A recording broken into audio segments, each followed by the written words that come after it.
are going to start chapter number 17, Money and Financial System.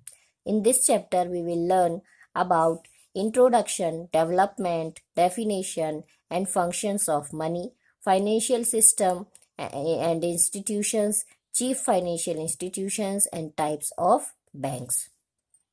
So let's start. The word money is derived from the Latin word moneta. In Rome, the word of coinage was done within the Solomon temple of Juno, the goddess of gold. The money in Latin was called pecunia, which was originated from the word pecus, the meaning of which is animal wealth.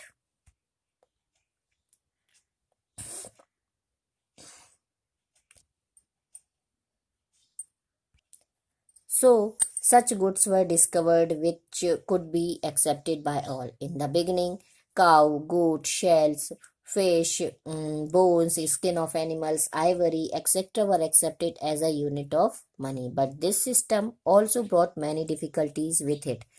For example, lack of standardization of metal started in the form of coins. Lack of standardization, difficulty of strong, etc. So this system inspired the use of metals. As a result, the use of metal started in the form of coins, which solved many problems. The difficulties of metallic currency arose with the time. As a result, along with the development of banking system, paper currency was also developed.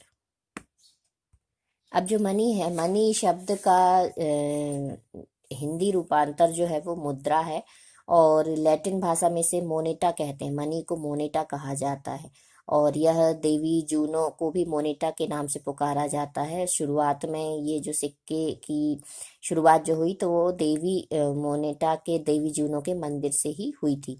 Latin भाषा में से पैक्यूना कहते हैं, जो कि PACS शब्द से बना है और जिसका अर्थ होता है पशुधन, एनिमल वेल्थ। अब जो आज के समय में आप मनी का लेन देन देख रहे हैं उसकी हिस्ट्री बहुत पुरानी है। इतना इजी नहीं था। पहले के समय में लोग अपने सामान को एक दूसरे से एक्सचेंज करते थे। फिर बाद में इसमें भी बहुत सी समस्याएं आने लगी, तो धीरे धीरे ग्रेजुअली फिर वो और दूसरी चीज़ें जैसे कि जो कि सबके पास अवेलेबल है, इस टाइप से उन्होंने सोचा कि हम क्या ऐसा बनाए, तो फिर धीरे धीरे सिक्के वगैरह बनाए जाने लगे, धातु का यूज़ करने लगे ताकि वो सब जगह से एक्सेप्टेबल हो। और इसके बाद फिर धीरे धीरे सिक्कों में मोहर लगाई जाने लगी। उस वक्त राजा महाराजा थे उनकी। इस तरह से सिक्कों का चलन प्रारंभ हुआ। अब धीरे धीरे जो सिक्कों का सिस्टम था, जो मेटेलिक करेंसी थी, उसके साथ भी कुछ डिफिकल्टीज समझ में आने लगी, तो फिर उसके रिजल्ट में फिर बैंकिंग सिस्टम, पेपर करेंसी, ये सारी चीज़ें डेवलप हुई। हियर एटीएम के बारे में दिया गया है कि एटीएम क्या है? ऑटोमेटेड टेलर मशीन है। ATM is the abbreviated forms of automated teller machine. So you have to read this. Students, you have to read the chapter deeply and carefully, and word to word I will give you only summary. Expansion of paper currency took place in various ways, such as written certificates, representative paper currency, convertible paper currency, inconvertible paper currency, etc. The development of credit money in the form of check, hundi, draft, etc. took place with development of central bank and commercial banks. At present, credit card and ATM cards are prevailing in the form of plastic currency. अब paper currency के साथ साथ फिर representative paper currency है, convertible paper currency है, इनकन्वर्टेबल paper currency, इन सारी चीज़ों का डेवलपमेंट हुआ। उसके बाद चेक, हुंडी और ड्राफ्ट, ये क्रेडिट मनी, इन सारी चीज़ों का। इसके बाद प्लास्टिक मनी जैसे कि एटीएम है और एटीएम कार्ड हैं, क्रेडिट कार्ड हैं, इनका फिर डेवलपमेंट हुआ। So we can understand money by this flow chart very easily. Evolution of money, barter system पहले था, फिर मेटेलिक मनी, पेपर करेंसी, फिर credit money, cheque, hundi, drafts, plastic money, ये टाइप्स हो गए मनी के, ठीक है। इसके बाद फिर मेटेलिक मनी में कितने हैं, कंजप्शन गुड्स, फिर इसमें कैपिटल गुड्स, इसमें ज्वेलरी एंड जेम्स, ये सारी चीजें उस वक्त में एक्सचेंज होती थी। फिर उसके बाद पेपर करेंसी आई, तो पेपर करेंसी में रिटन डॉक्यूमेंट्स हो गए, रिप्रेजेंटेटिव पेपर मनी है, कन्वर्टेबल पेपर मनी है, नॉन कन्वर्टेबल पेपर मनी, ये सारी चीजें इसमें हैं। अब आप सोचेंगे रिप्रेजेंटेटिव पेपर मनी जैसे कि बैंक नोट्स हैं, है ना, कन्वर्टेबल पेपर मनी जैसे कि ये भी बैंक नोट्स हैं, फिर non convertible paper money bank notes हैं। ये सारी चीजें आप अच्छे से रीड करें, समझें। If any doubt you can ask me in the doubt class. Now, definition and function of money. According to Professor Marshall, money includes all those commodities which in particular time or place undoubtedly can be accepted as consideration for goods and service as means of deferred payment. According to Professor Ali, money is that commodity which as means of exchange can be freely transferred and ordinarily acceptable as a means of final payment of debts. अब professor martial ने कहा है कि जो money है उसमें वो सब वस्तुएं आ जाती हैं जो हम किसी भी समय और किसी भी स्थान पर बिना किसी डाउट के हम उससे चीज़ों को खरीद सकते हैं और बेच सकते हैं। प्रोफेसर एली ने कहा है कि जो मनी है वो कोई भी ऐसी वस्तु हो सकती है जिससे कि हम सामान स्वतंत्रता पूर्वक किसी से ले सकें या उसको दे सकें, और जो कि ऋण के अंतिम भुगतान के रूप में ये स्वीकार की जाती है। मतलब यदि मनी ले ली तो वो कंप्लीट हो गया, जो एक दूसरे से सामान खरीदना है, बेचना है, लेना है, वो सारा कंप्लीट हो गया। इस तरह से और भी अलग अलग अर्थशास्त्री हैं, प्रोफेसर्स हैं जिन्होंने मनी के डेफिनेशन दी हुई हैं। Now it is apartment from the above definition, the money has an important place in modern age. The main function of money are as follow: medium of exchange, measure of value, transfer of purchasing power, store of purchasing power. अब जो money होती है उसके बहुत सारे work होते हैं, बहुत सारे कार्य होते हैं, जैसे कि ट्रांसफर ऑफ परचेसिंग पावर है, स्टोर ऑफ परचेसिंग पावर है, और मीडियम ऑफ एक्सचेंज है, वो तो आप जानते हैं। तो you have to read this deeply and carefully. इसे मैं शॉर्ट में बता देती हूँ कि सबसे पहला जो है कि मीडियम ऑफ एक्सचेंज है, तो इसमें हम कोई भी वस्तुएं होंगी, सेवाएं होंगी, उनका हम क्या कर सकते हैं, खरीदना बेचना क्रय विक्रय कर सकते हैं। फिर है सेकंड, अब मेजर ऑफ वैल्यू, हर वस्तु को आज के समय में मनी से ही मेजर किया जाता है। ट्रांसफर ऑफ परचेसिंग पावर, अब इसमें क्या है कि जो मनी है उसको एक स्थान से दूसरे स्थान पर सरलता से भेजा जा सकता है। स्टोर ऑफ परचेसिंग पावर, अब देखिए आपके मनुष्य जो है शुरू से ही इस आस्था पर रहता है कि हमें भविष्य के लिए कुछ ना कुछ जोड़ना है, बचत करनी है, और इसके लिए वह आसानी से इसके द्वारा वो बचत कर सकता है, स्टोर कर सकता है। Now financing system and industries, people in their daily life need money to fulfill their daily requirements. Similarly, money is required for implementing different types of work related to industries, business, and agriculture. To fulfill these requirements, people has to take loan in same way. When we have income more than our need, we need financing institutions to save that money safely and to earn interest from that. Thus, the financing institution keep our surplus income or saving as deposits and known as financing system. Thus, the process of keeping balance system supply of wealth or capital in the democracy is called financing system. In a financing system, the institutions or people exchanging money are called financing institutions. अब हमारी daily life में हमें हर आवश्यकता की पूर्ति के लिए रुपयों पैसों की ज़रूरत होती है। इसी तरह से बहुत सारे उद्योग धंधे हैं, एग्रीकल्चर, इन सब में भी रुपयों पैसों की ज़रूरत होती है। तो कोई भी उद्योगपति है वो क्या कर सकता है, कोई भी व्यक्ति उसे उधार लेना पड़ता है, और उधार लेने के लिए जो इंस्टीट्यूशन वर्क करते हैं वो कहलाते हैं फाइनेंशियल इंस्टीट्यूशंस। ये ज़रूरत पड़ने पर उधार देते हैं, और साथ में यदि पैसों को जमा भी करते हैं। उधार देने में वो कुछ ब्याज भी लगाते हैं, ऋण जो होता है उसमें कुछ वो इंटरेस्ट भी लगाते हैं। क्योंकि व्यक्ति की यदि अतिरिक्त आय होती है, एक्स्ट्रा होती है, या भविष्य की सुरक्षा की दृष्टि से व्यक्ति पैसों को जोड़ता भी है, तो ये सारी जो चीजें हैं ये किस तरह से होती हैं, या तो बैंकिंग के द्वारा या और भी दूसरे इंस्टीट्यूशन है। तो ये सारी चीजें जहाँ पर रुपयों का, मनी का लेन देन हो, वो संस्थाएं जो होती हैं, वो इंस्टीट्यूशन जो होते हैं, वो फाइनेंसिंग इंस्टीट्यूशन कहलाते हैं। In 1969, 14 major commercial banks in India were bought under public sector by nationalization. Today, along with commercial bank, insurance companies and several non-banking institutions are working under public sector.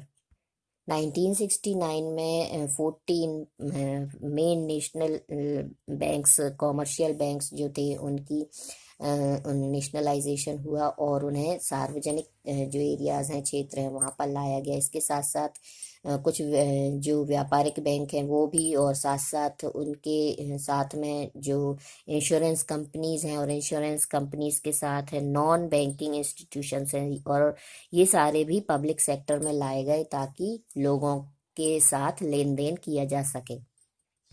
Now major financial institutions, मैं आपको इसको short में बता रही हूँ, you have to read deeply. Major financial institution of public and private sectors functioning in India are of following types. So banks in simple word, it can be said that bank is an institution doing business of credit and money. Bank वह system है, वह institute है जहाँ पर वह credit और money का business करता है और लोगों की हेल्प करता है।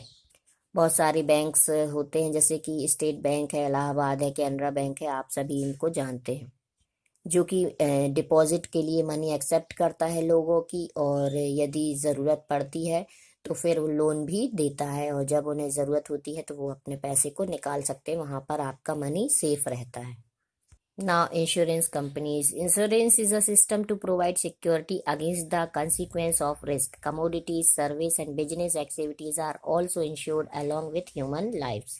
अब इंश्योरेंस वह सिस्टम है जहाँ पर कि आप अपनी इंश्योरेंस करवा के यदि कुछ रिस्क होता है तो उसके लिए आप अपनी सुरक्षा ले सकते हैं। ये इंश्योरेंस कई चीज़ों का होता है, जैसे कि बीमारी में इंश्योरेंस, मृत्यु में इंश्योरेंस, और भी गाड़ियों का इंश्योरेंस। तो आप किसी भी तरह का इंश्योरेंस ये कंपनीज प्रोवाइड करती हैं, पैसे लेती हैं, और बदले में इंश्योरेंस की एक निश्चित रकम सेट की जाती है कि वह आपको दी जाएगी इन केस यदि आपके साथ कोई घटना होती है तो।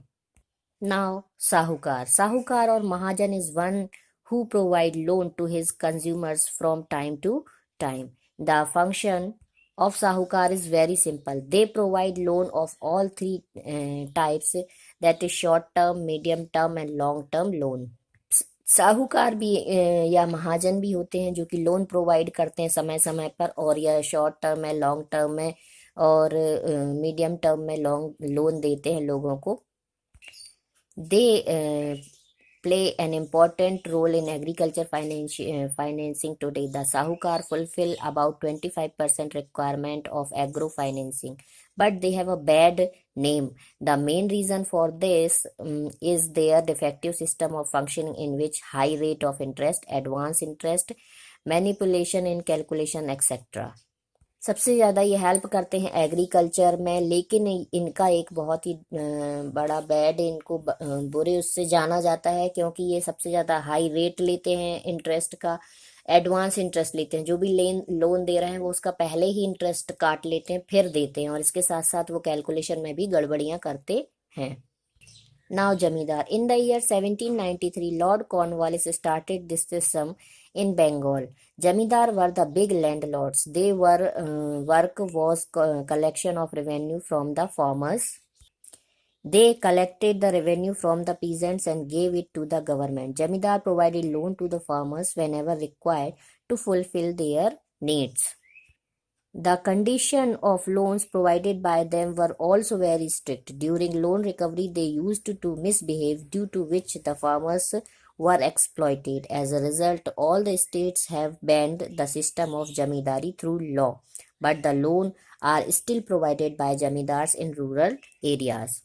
अब यह जमींदारी का सिस्टम लॉर्ड कॉर्नवालिस ने बंगाल में स्टार्ट किया था। ये एक टैक्स लेकर के गवर्नमेंट को पैसे देते थे, और आज के समय में भी जो जमींदार हैं वो फार्मर्स की रिक्वायरमेंट्स को पूरा करते हैं, उनकी ज़रूरतों को पूरा करते हैं, लोन देते हैं।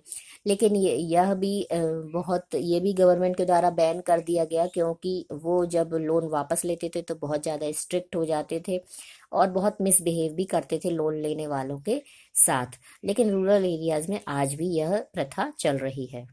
कुछ सेल्फ हेल्प ग्रुप भी होते हैं जो कि लोन प्रोवाइड करते हैं पुअर पीपल्स को। जनरली इस तरह के यदि कोई ग्रुप होता है तो उसमें 20 मेंबर्स होते हैं। अब here is given the objective of the formation of self-help group, so you have to read them. In India, it is being expanded in the entire country. A mobile bank has been set up in the district of Khargone of Madhya Pradesh. अब इस तरह के जो self help group है, इनमें मध्य प्रदेश में एक mobile banking start की गई थी खरगोन डिस्ट्रिक्ट में, जो कि लोगों को लोन प्रोवाइड करती है। और इस मोबाइल वैन में लक्ष्मी वाहिनी नाम से एक इंस्टीट्यूशन है, वह इस तरह का हेल्प करती है। Now, chit fund. In South Indian states, there has been a long history of chit fund plans, और ये चिट फंड प्लांट जो हैं इनका बहुत लोकप्रिय भी रहे हैं, और यह दोनों ही तरीके से ऑर्गेनाइज्ड और नॉन ऑर्गेनाइज्ड, ये अनऑर्गेनाइज्ड दोनों ही तरीके से ये काम करते हैं। It is a short of saving plan found in India. The number of the members of these chit funds is fixed earlier. इसके जो मेंबर होते हैं वो पहले से ही फिक्स कर लिए जाते हैं, और इसके बाद से वो निश्चित मनी को एक स्थान पर एकत्रित करते हैं, और फिर जिसे ज़रूरत होती है वो ये उसे दे दी जाती है, या फिर नीलामी लगाई जाती है, और जो सबसे ज़्यादा बोली लगाता है उसे राशि दे दी जाती है। इस तरह से ये लोग मिल कर के बहुत सारी प्लान्स भी चला रहे हैं और लोगों को हेल्प कर रहे हैं। Children, here is given different types of banks: commercial bank, industrial bank, foreign exchange bank, agricultural bank। Agricultural bank में है agricultural cooperative banks, land development bank, regional rural banks. फिर है national bank of agriculture and rural development, केंद्रीय bank, international bank. सो ये सारे banks के बारे में आप पढ़ लेंगे, और अगर आपको कोई डाउट है तो आप मुझसे पूछेंगे ना, डाउट क्लास में पूछ सकते हैं। इसके साथ साथ अभी इस चैप्टर की एक्सरसाइज है, तो you have to do exercise by your self, you can take help from any source. ये जो बैंक्स हैं ये अलग अलग क्षेत्रों में अलग अलग तरीके से हेल्प करते हैं और लोगों की मदद करते हैं, मनी डिपॉजिट करने में भी और लोन देने में भी, और फिर समय पर जब उन्हें ज़रूरत होगी तो वो मनी को अपना यूज़ कर सकते हैं। So students, here your chapter number 17 is finished.